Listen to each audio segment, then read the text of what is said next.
Hey everyone, how's it going? So I'm just want to do a very quick reading update. I will get my Q&A video up sometime next week. I apologize for the delay in that. It's when I said that I would get it up right when I got back from Wyoming, I wasn't thinking about some things that were scheduled for just after we got back. But next week, I promise. But I want to do a very quick reading update on what I'm currently reading. So I'll get right to it. The first book I'm reading is The Canterbury Tales by Geoffrey Chaucer. This is a buddy read with Elena Macreadina, and I was originally going to read a modernized version of it because I was intimidated by the Middle English. But then Elena talked about reading The Canterbury Tales in the Middle English in one of her videos and her experience, and it inspired me to go to the library and grab a copy of the original. And I'm really glad I did.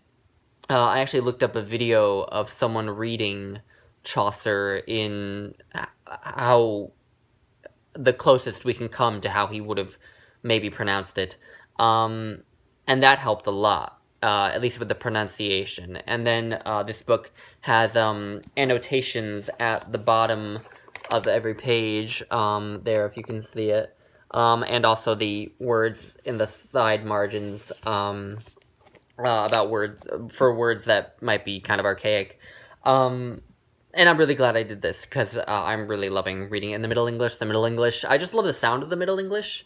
I will read sections of it out loud, not the whole thing out loud, but sections of it, and I'm really liking that. And the stories are hilarious. I'm loving the stories. But I won't go too much more in depth because I'm going to make a whole video about that. Next, I am reading How Fiction Works by James Wood.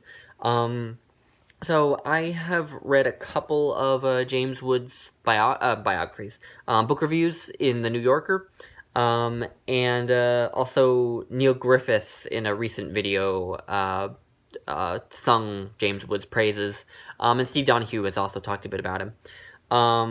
But I just happened to be at Barnes & Noble and saw this book, and decided to just pick it up. I had seen it before, but just had never been, kind of motivated to finally grab it. But yeah, so the title is self-explanatory, and it's both, it's about fiction both for writers and readers, which is what I like. Because for me, it's mostly relevant as a reader. I don't really write fiction anymore. But he gives a lot. He's giving a lot of insights that are really things I would never have thought of with fiction. And it's unfortunate that the work of fiction I'm working on right now, the Canterbury Tales, it's not very easy reading that to apply James Wood's analysis because it's in Middle English. Even though I love the Middle English, it's a lot of the nuances are sort of lost on me, at least on a first reading. But anyway, I think a lot of the insights that James Wood has given me I will look for in future works of fiction that I go to read. So I'm really loving it, and he really is a great writer. One of the things Neil Griffith said in his video was that James Wood's reviews were often better written than the fiction he was reviewing. And I definitely, in this book, there's a lot of writing in it that is better than a lot of the fiction one could read today. So yeah, I'm really liking that. And then finally, I'm reading Night Sky with Exit Wounds by Ocean Vuong, a poetry collection that was praised by Curtis Sanchon and Valentina Garcia. And I've been meaning to get into some more contemporary poets. And so a collection that's been praised by three people whose opinions I trust seemed like a good place to go. And yeah, I've only read like 4 or 5 poems, so I haven't gotten too deep into it, but so far there's a poem early on.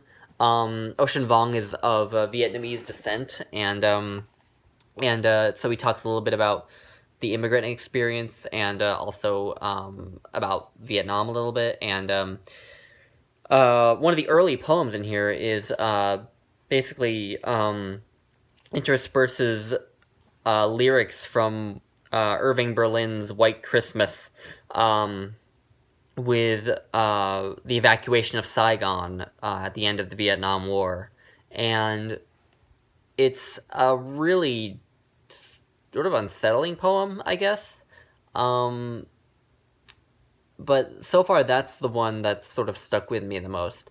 The way the lyrics from the song that he chooses to intersperse at various times in the poem, and their relation to what he writes in the poem, what verses of his own that come just before he includes a lyric from the song, are very interesting.